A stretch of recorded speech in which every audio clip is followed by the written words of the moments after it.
স্কুলের কথা খুব মনে পড়ে এখন।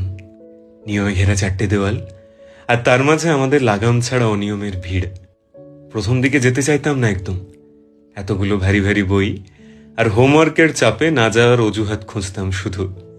তারপর ধীরে ধীরে বাড়ল বন্ধুর সংখ্যা, ক্লাসের ভেতরের মস্তি আর স্কুলে যাওয়ার প্রতি আগ্রহ।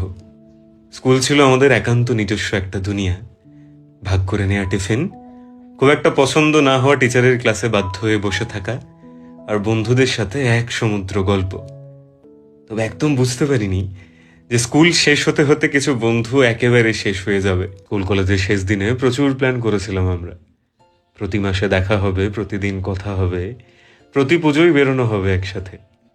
হোয়াটসঅ্যাপে একটা গ্রুপ খোলা হয়েছিল, যেটাই আজ আর কোনো মেসেজ আসে না। তাই 2টো লাইন সেই সব বন্ধু আর বন্ধু ঘেরা স্কুলের জন্যে, যে ফিরতে আমার ইচ্ছে করে খুব, ইচ্ছে করে আবার স্কুলে যেতে। পুরনো যত বন্ধু ছিল তখন, সবগুলোকে আবার ফিরে পেতে। কারণ স্কুলের কথা এখন খুব মনে পড়ে।